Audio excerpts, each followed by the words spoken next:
Good afternoon, everyone. Welcome to another episode of Dojo Live. I'm Tulio Siragusa, broadcasting from Southern California, joined today by Carlos Ponce in Cuernavaca, Mexico, and Kim Lantis in Hermosillo, Mexico. Hi, guys. Welcome Hey, back. So it's good to be here Today, as ever. today we have our guest. His name is Ricardo Regalado, who is the CEO and founder of Route. And hi, welcome, Ricky. Welcome to the show. Thank you for having me, guys. I appreciate it.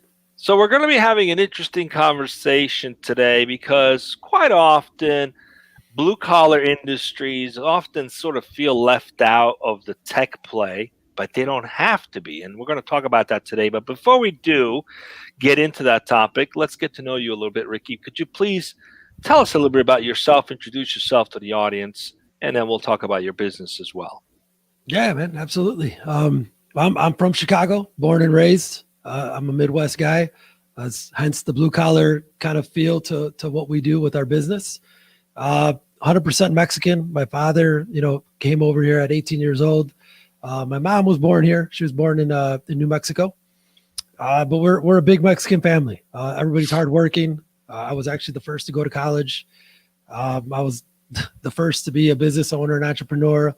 And I think I got the bug from my mom, seeing my mom work her ass off and work in a man's manufacturing world and seeing my dad, work just as hard or even harder. And I got that drive from them. So I like to say I'm building these businesses and companies that I have because of them and in their name. My father passed away about almost close to 2 years ago. He was my first employee, my first investor, my first role model. So, I'm a very family oriented man, as you'll learn that, my businesses all have family involved in it. Love it. Well, it's great for you to introduce yourself. Thank you. We're sorry for your loss. I'm sure those memories will be a blessing to you for many, many years. Let's talk about Route. Tell us a bit about what prompted building it. What do you do? What's the business about? What's its mission?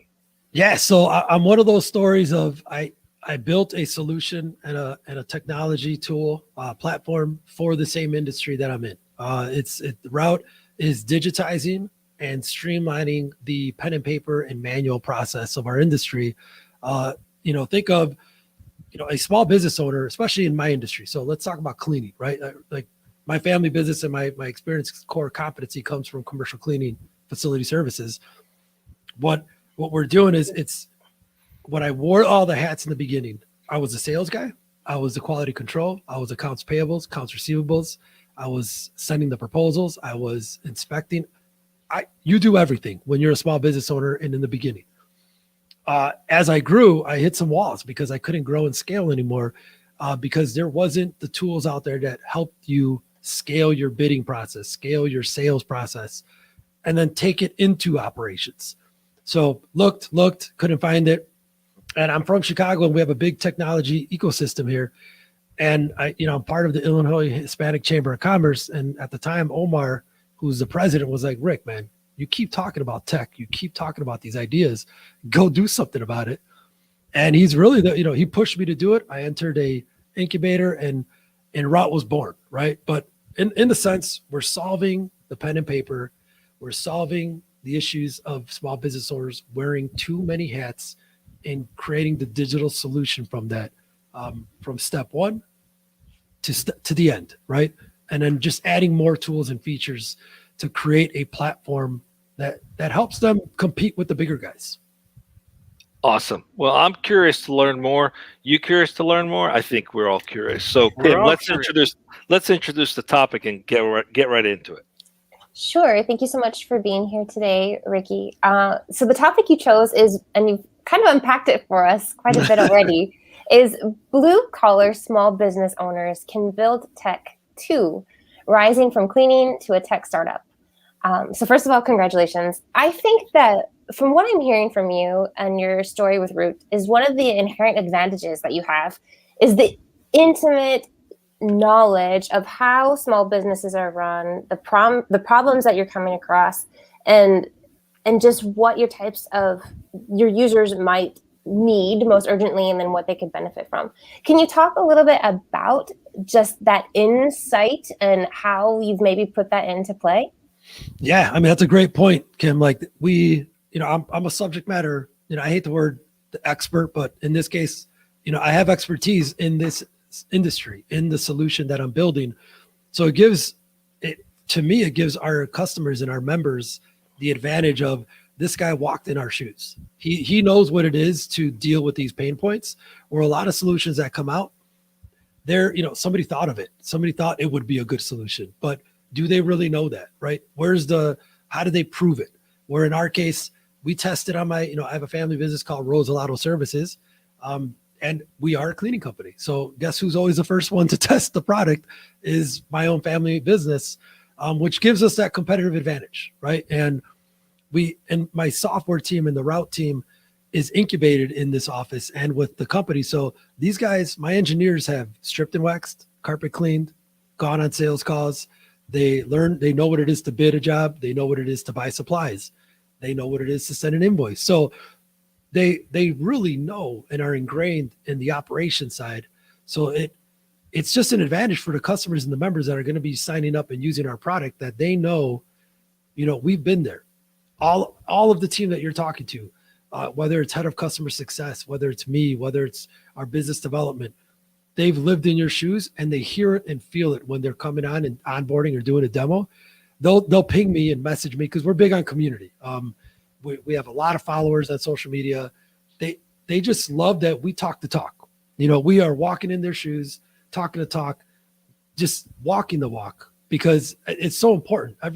There's so many solutions out there that don't do that, and they come and go, where we feel like we're building a longevity type of relationship with our customers. And the relatability, like I think that's super unique. Yeah. As you can see, I mean, I got a podcast called Cleaning and Cocktails where, there's nothing better than having a cocktail and shooting, I don't know if I can swear on here, but shooting the SHIT with and making people feel comfortable, because again, cleaning, it's not something people talk about. But guess Cleaning what? and cocktails, that's my jam, man. Yeah. I love to get organized, and I could do it with a cocktail in hand, man. It sounds a lot like our show. This is a serious show by non-serious people. Exactly. There you have it. Speak for yourself. All right, Kim keeps us serious. All right, so Ricky, can we let's unpack this a little bit more. So the platform route, is this something you're using for your own business, or is this a platform you're licensing for other businesses that are in a similar space or are trying to manage their business better?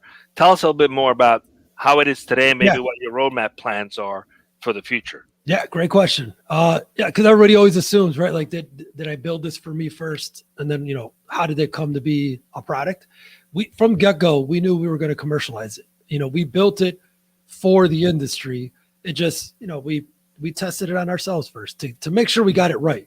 So our 1.0 that's out today, it solves the bidding process. We've digitized the walkthrough.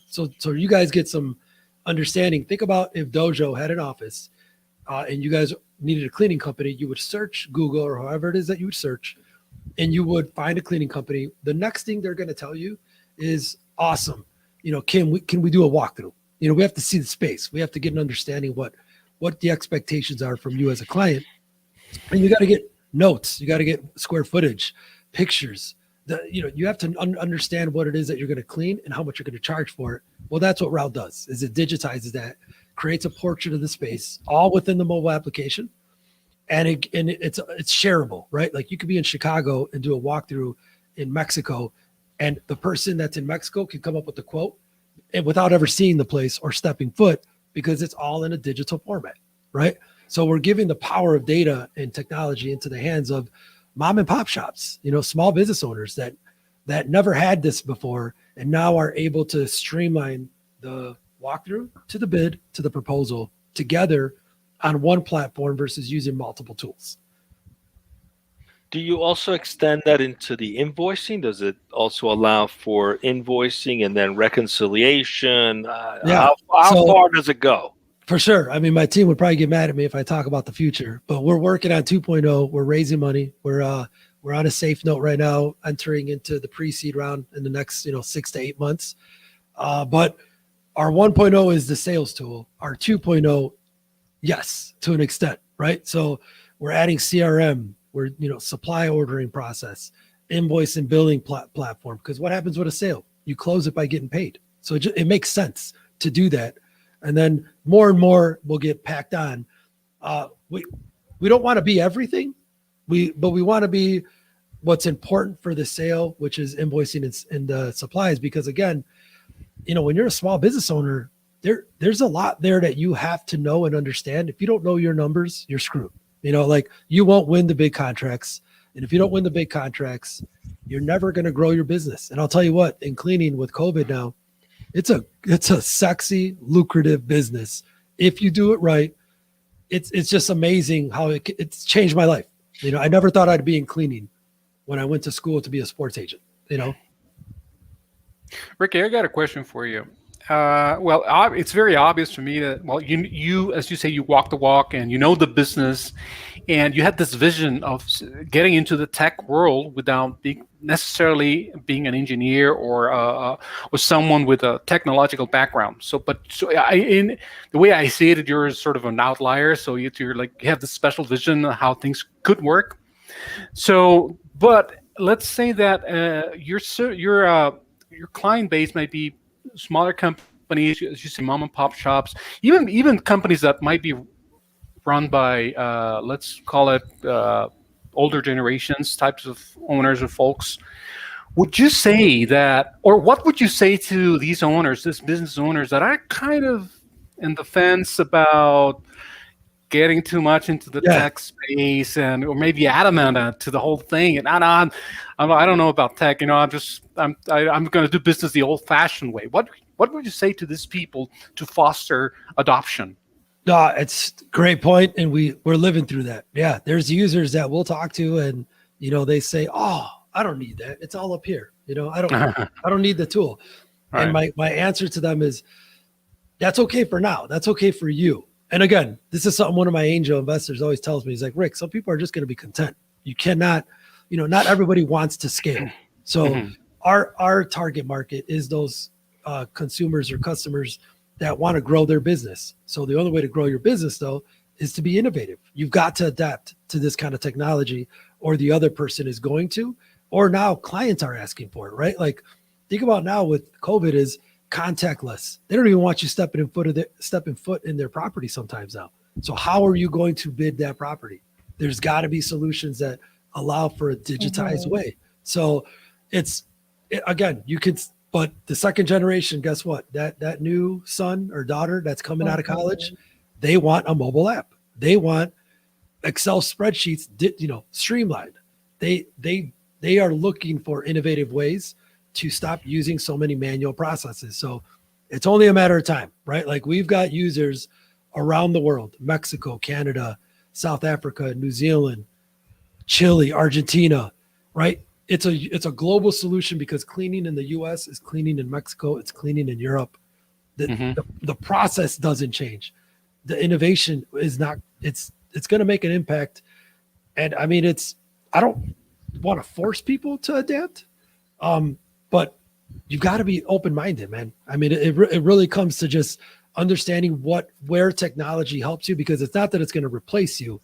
It's how do you say? It's like a co-partnership. Like, technology helps improve your processes. It doesn't replace your processes. Augment. Yes. Yes, that word's come up a lot over this past year.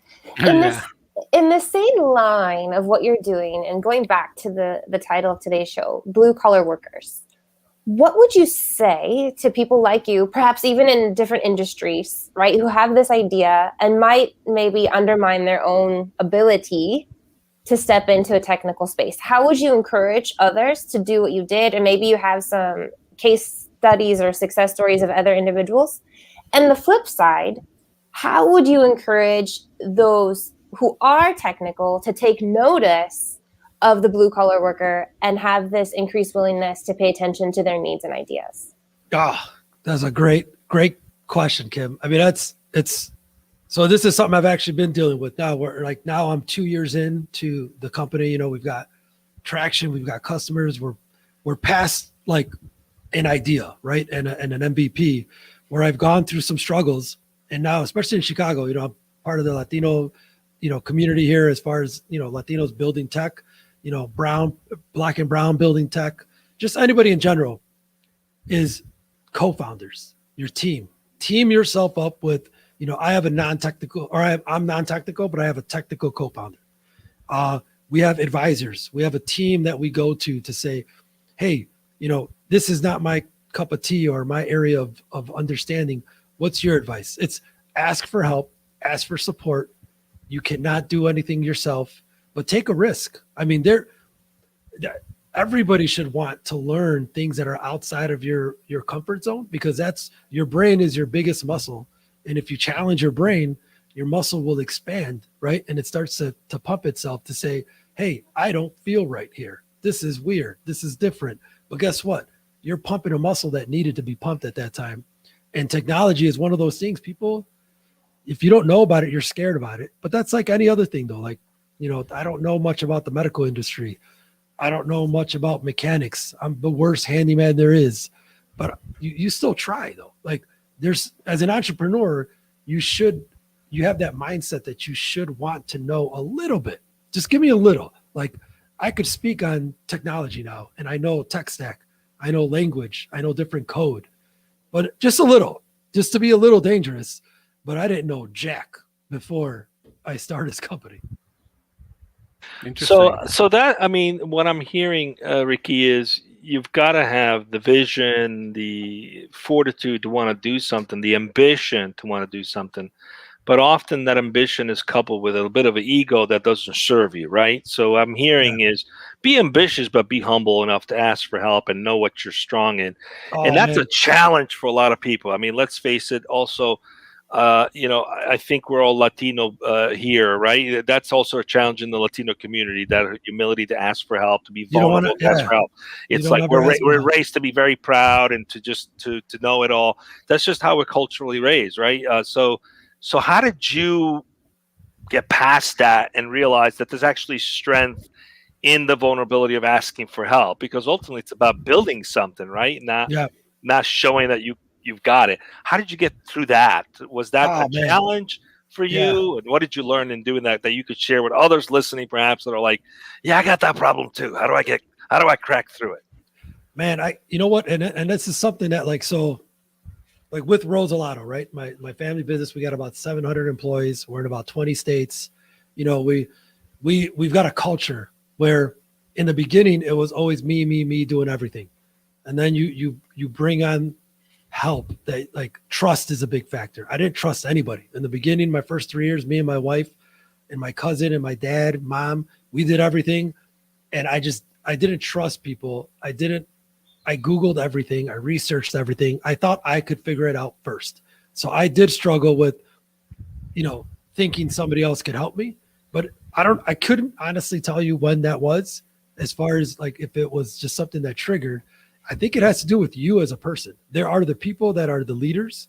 There are people that are great order takers, and there are people that are great at giving the orders, right? Like you have to know, who's the visionary, who's the integrator, who's the workforce. Some people, like we just had a meeting. We have managers that don't want to manage too many people. They don't want to go outside of their comfort zone. Don't put people in a position that they're not going to feel comfortable with. So us as entrepreneurs, we better feel comfortable with being humble, asking for questions. Because when I started to do that, I started to see my legacy build, right? Because it's not even an empire. I'm building a legacy because empires fall, right? So in our case, everything that I started to do, and if I didn't ask a question, I had regret. And if you have regret, you could lose a day in your life, right? A whole day because you're regretting, I should have. Damn, why didn't I? And it becomes a mindset. Like your mindset gets screwed up. And man, it was humbling for me as I grew these different companies and businesses and as I built Route, because I assumed people would look at my history and say, he's built that. Oh, that's successful. Oh, okay. So this is going to work. No, hell no. You start from zero again. Like I never had experience in technology. So I had to get those no's, get the people that doubted us, receive the information. Like, it was tough. I'm not egotistical. I'm very positive. I'm very, I don't look at the negative at anything, but to hear people tell me sometimes and doubt us, I was like, man, it's not an easy pill to swallow, but you got to keep moving forward. That was something my dad always told me. He's like, not everybody's going to like you, Rick. Not everybody's going to like your ideas. Not everybody's going to think, what you're doing is great. Just worry about the people that are in your corner and that are supporting you. The others, just zone them out. Awesome. That's how you get the last laugh. All right. So here you are learning tech, building this business, which, by the way, I think is phenomenal because you've basically created the Uber for small businesses, right? The platform for small businesses to essentially run their business better and digitize their business. How does it work? Do they license it and a white label it, or how do you actually go about licensing the platform for your mom and pop shop? Yeah, so it's a subscription-based system, right? So we're B2B SaaS today. We plan on being a platform, in like a suite of tools as we're growing out the features. But today it's simple. You're a commercial cleaning company. You want to use the tool, you sign up, you get a 30-day free trial, you get onboarded and you do a demo. It's very easy you start using the product tomorrow, right? So it's a mobile app and it's a web app, because on the mobile, you're doing the walkthroughs. On the web app, you're doing the proposals, you're doing all the bidding there. And then once you submit the proposal, you start to generate new business for yourself. So all we are, though, is subscription-based today. That will change down the road. But it's a very easy process. Like, if you went to getroute.com and just signed up for a trial, you could start using the tool tomorrow. Ricky, I have a question, but this is a different type of question. We're approaching the final seconds of today's conversation. So I'd like to ask you this. Out there, we might have viewers who might be watching the show right now, who can potentially have an interest in your company, in Route, even as an option to work for employment. Mm-hmm. So, if with that in mind, what would you say that makes Route a great company to work for? What's the culture like? What it's important? What do you look for in your team in order to make it a great company culture or atmosphere, however you want to call it? What would you say to these people who might be watching out there, who might have an interest in Route and might want to come work for you? I mean, we're family, we're grounded, we keep it real here, and we have fun, right? So like everything, you see our vision on the walls, you see our mission statement on the wall. I have a word wall that speaks on all the different adjectives of who it is that walks in our doors, the things that they should have as they're working. Everybody should be empowering each other, because again, this is not a job. This is a career and a vehicle for them to, hey, we've had employees that went and started their own business because we helped them get their LLC, get their S Corp, understand what it is that they want to do. Because either we are where somebody will come and build a career for the rest of their life, or we're that vehicle to get to the next step in their life as a employer, as a business owner. But it's positive atmosphere, man. You will see your work on the shelf here. As a Route employee, especially, the developers we have all came in green. They came in new. They never worked for a startup, right?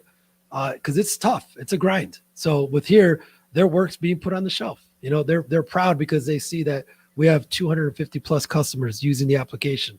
We have people getting onboarded. They see the Slack channel with the new subscribers that sign up. They're all a part of it. When I'm talking to them about an investment round, they're a part of it. So it's very, small and nimble, but very powerful. Because your voice and your work will speak volumes to who we are as a company. Great. Awesome. Thank you so much, Ricky. That was my question. Back to you guys. Well, we're about to wrap up, by the way, so you might want to come up with some final words of wisdom for our audience. I got a couple. I got one or two more, but I want to see if Kim has a follow-up before I do that. Go for it, and maybe I can... Awesome. Great. So being new to tech, you're not new anymore, really. You're in there. You're speaking all the words, and you're obviously building this, and it's shown to be a success. And I think it's phenomenal how many people can transfer skills in tech. And if you got an idea and you align yourself with the right technical folks, you can make anything happen. Oh yeah. What happens is when you get into tech, you start to see a vision of what could be, right? That's the beautiful thing. Why I've been in tech for 31 years. You start to see what could be, how the world could be, what you could solve in the world. And talking to hundreds of CEOs on this show, you start to see patterns of how technology is evolving and how we're evolving as a species alongside of technology. What do you see next, potentially, beyond this for yourself? You see potential to expand your interest in tech? What would that be for you that you're seeing that's a potential opportunities in the next 5 years? Oh man, I'm just getting started right now with Route, right? Like there is my team gets super mad at me because they're like, dude, stop. No more. We have a focus, the roadmap. We're done for 2021, right? Like there is no more room for ideas. The roadmap's there. The sprints are being done. Development is already in case. But that's what's exciting is there is so much to do with technology, and especially an industry like ours, right? But then it's not just my industry, you guys, too. It's, facilities in general, consumer-based products. I've got other ideas, right? Where I'm just infatuated, where I love my service-based business, and that grows gradually, and that's phenomenal because I'm impacting so many lives. But I told my dad, that I would impact millions of people's lives. And really the only way to impact that many people is through technology, right? Not that you can in the other sense, but that's a difficult task, right? To accomplish doing it the service-based wise, where if I could couple that and leverage my knowledge there and bring it on the technology side, it's amazing what you could do with solutions that you build for your industry if you are just focused on the impact it's going to make, throughout the world. And that's really my drive, is I want to continue to build product that's going to impact people's lives, especially the small business community, because that is the genre, in my opinion, that needs technology to win these bigger contracts or win business that is going to elevate the economy. The economy is based on the blue collar industry, and the more tech they have, the higher the bar is going to be for them. And it's just going to improve our economy, because it really does hurt me when I see people look at some of these jobs on the lower side of the totem pole, and it's, low to middle income wages that, if we don't start to charge more and raise that bar, you can't even live with some of the wages that some of these people are working their butts off. And that comes from the top. Like, we got to improve that every step of the way to be able to pay them better. Absolutely. The small businesses have been impacted, especially during the pandemic, and as a result, so has the middle class. So congratulations. We're going to keep an eye on you. We expect big things from you. We see it. We feel it. Congratulations on your success. We're wrapping up now. Just stay with us as we go off the air. Carlos, what do we got coming up? We got one more show this week, right? On Thursday? One more show on Thursday, Tulio, and that's going to be with Bruce Licharwig, the president and CEO of Galen Robotics. The topic is going to be digital. Listen to this: digital surgery as a service, the future of surgical robotics. So I really look forward to this conversation and see what's in store for us in the near future in surgical robotics. Damn. I can't picture myself, getting surgery by a robot. Getting surgery from a robot. There must be something to it. So I look forward to this conversation. We have That's to what see. we have. You've seen right here on Prometheus, Dojo Live. right? I mean, True. Yeah. Right here on Dojo Live Well, at 12 p.m. Pacific. thanks for being with us. Be safe. Be safe.